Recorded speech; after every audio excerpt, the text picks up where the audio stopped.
Imunisasi dasar itu memang harus diberikan kepada bayi usia 0 sampai usia 24 bulan.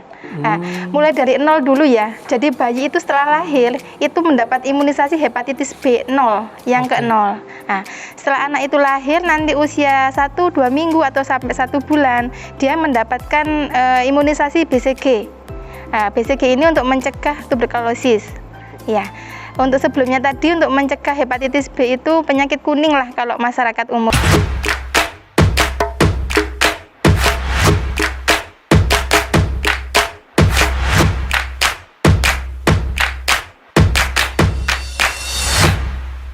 Assalamualaikum warahmatullahi wabarakatuh.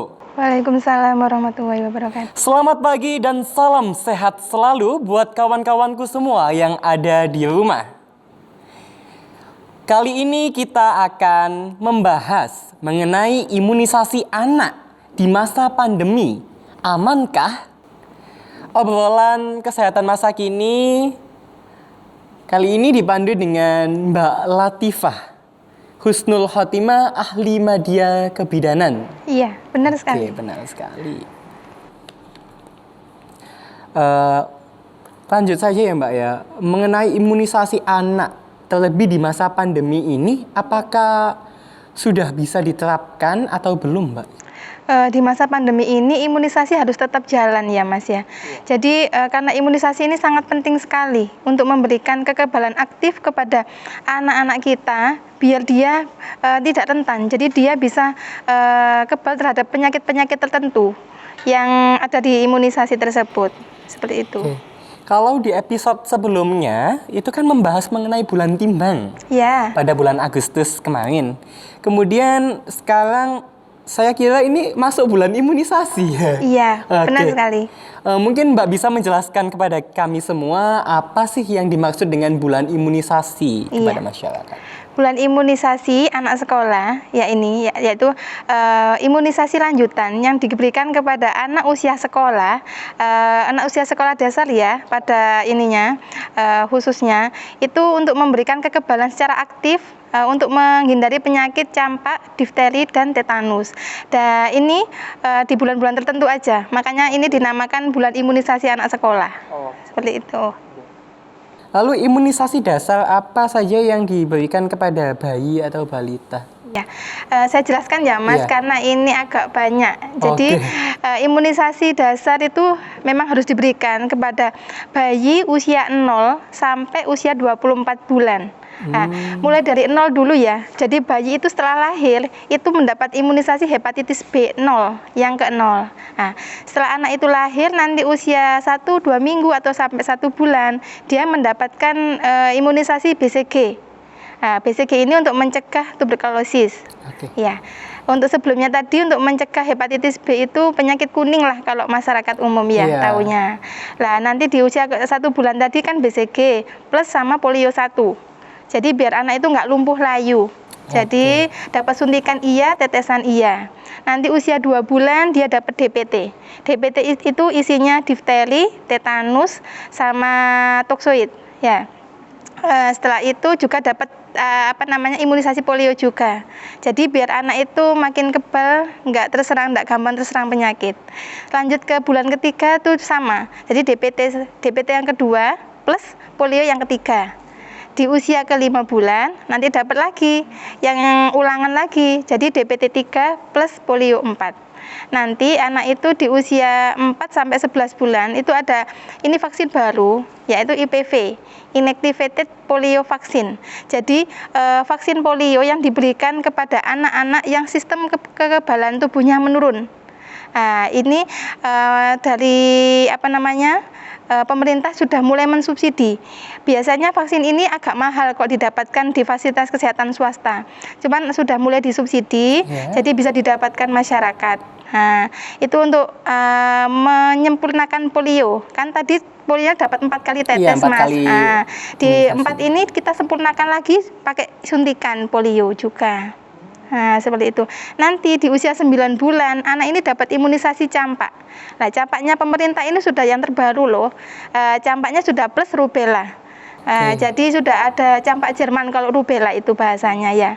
Nanti setelah imunisasi dasar itu yang diberikan pada anak 0 sampai 1 tahun sampai campak tadi lengkap, nanti di booster lagi. Booster itu ulangan. Jadi diulang lagi anak itu. Enggak, jadi usia 18 bulan dapat imunisasi lagi. Okay. Imunisasi yang didapat itu DPT atau penta ulang.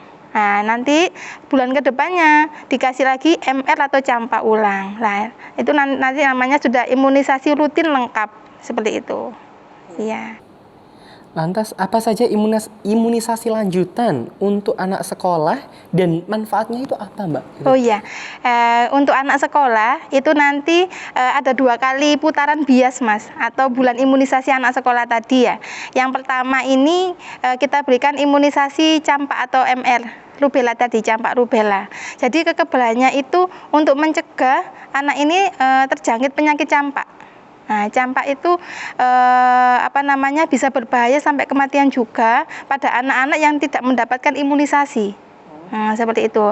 Nanti juga plus rubella. Jadi rubella ini gini. Jadi dalam satu keluarga, misalnya ada anak yang sudah diimunisasi campak rubella, sedangkan ibunya hamil. Lah, anak ini bisa melindungi kehamilan ibunya dari virus rubella karena anak ini sudah disuntik vaksin rubella. Jadi manfaatnya itu imunisasi nggak cuma pada individu yang kita suntik, tapi juga bisa dalam satu keluarga atau herd immunity. Nah, jadi kekebalan kelompok seperti itu. Jadi banyak manfaatnya gitu ya.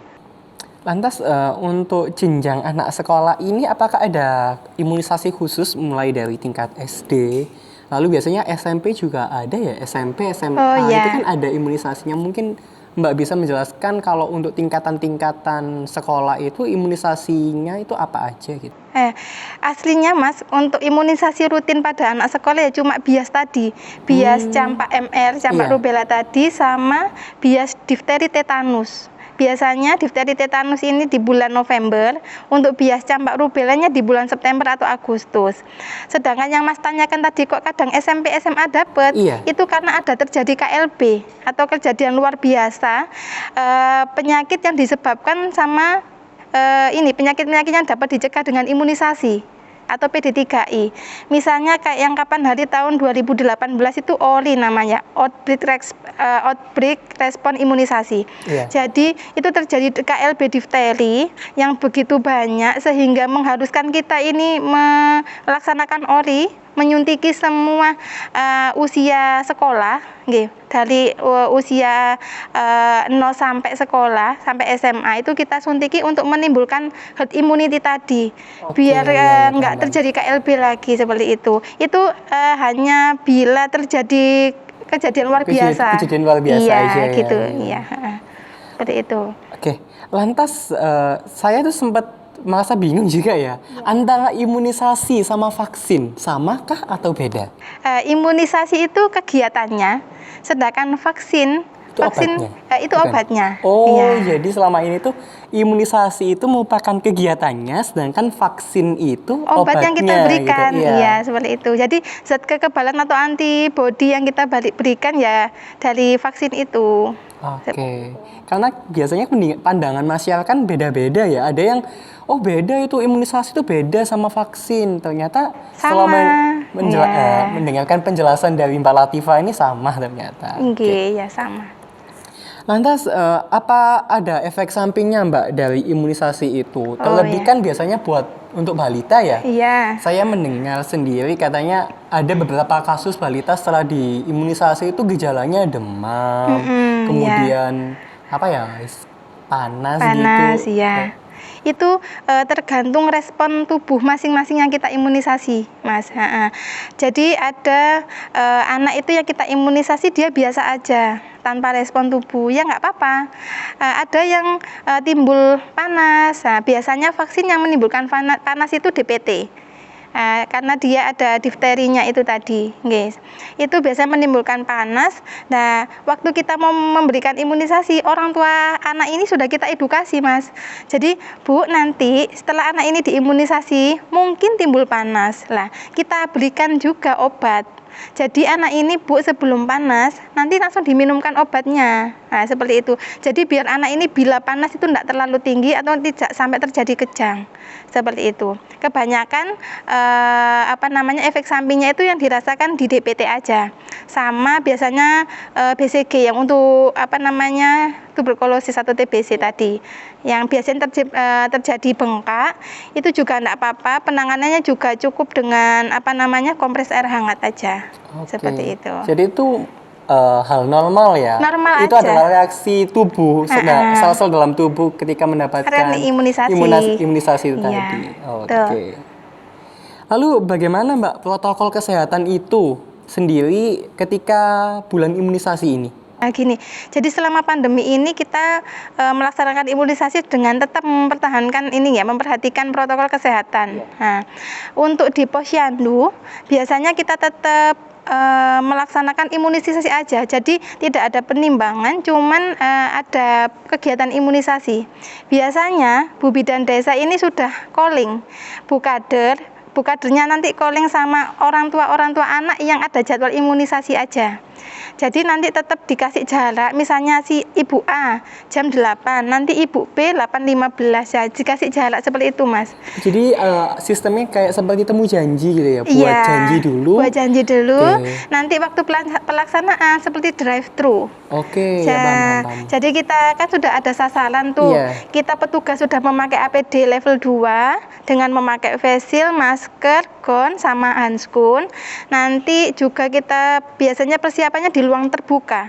Biasanya untuk posyandu atau imunisasi di desa itu kita sarankan di balai desa, karena kita juga kalau di balai desa kan semua orang bisa ke situ dan ruangannya terbuka. Nah, kita juga kasih jarak 1-2 meter, jadi nggak sampai ada kerumunan orang seperti itu. Nanti seperti drive-thru, anak itu ada kita suntik dan sasaran juga memakai masker ya Mas.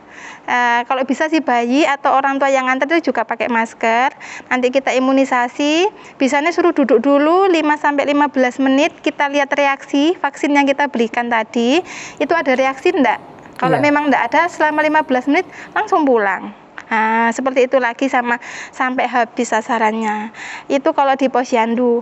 Kalau misalnya di puskesmas juga sama. Jadi kita tetap bisa kasih jarak, kita ngasih pelayanannya juga sesuai protokol kesehatan dengan menggunakan APD level 2. Kemudian pasien itu setelah ditimbang kita masukkan di pelayanan imunisasi. Jadi kita tidak campur sama pelayanan anak sakit, memang tidak boleh. Karena imunisasi itu anak sehat, bukan anak sakit, seperti itu. Kalau di sekolah juga sama Mas. Jadi di sekolah ini kan kebetulan pas ada bias ya. Jadi bias itu kita laksanakan di sekolah dengan benar-benar sesafety mungkin antara petugas, guru, dan murid yang kita suntik. Kita juga membuat screening dulu. Jadi anak-anak yang masuk sekolah ini yang yang benar-benar sehat. Jadi sebelum anak ini masuk kita di screening sama gurunya, yang sehat aja yang masuk. Petugas juga memakai APD lengkap, imunisasi seperti drive-thru. Jadi setelah anak ini dipegang orang tua masing-masing, setelah diimunisasi bisa langsung pulang seperti itu. Nah, nanti yang anak yang sakit, yang batuk, panas, pilek, diare, atau ada riwayat seperti itu 14 hari sebelumnya, kita tunda dulu. Jadi kita sarankan untuk menyusul imunisasi lagi di Puskesmas Taman setiap hari Selasa. Seperti itu. Terima kasih ya Mbak Latifah atas penjelasannya yang sangat bermanfaat sekali. Terlebih ternyata imunisasi anak di masa pandemi ini ternyata aman. Jadi buat ibu-ibu di rumah, buat adik-adik, jangan takut untuk diimunisasi ya. Karena kita tetap mematuhi protokol kesehatan dan kita sangat safety sekali, mulai dari proses screening, kemudian pelaksanaan di tempat. Terima kasih Mbak Latifah. Sama-sama Mas ya. Sekian obsesi pada pagi hari ini dengan pembahasan imunisasi anak di masa pandemi, amankah? Sekian dari saya, akhir kalam, wabillahi taufik wal hidayah. Wassalamualaikum warahmatullahi wabarakatuh. Waalaikumsalam warahmatullahi wabarakatuh.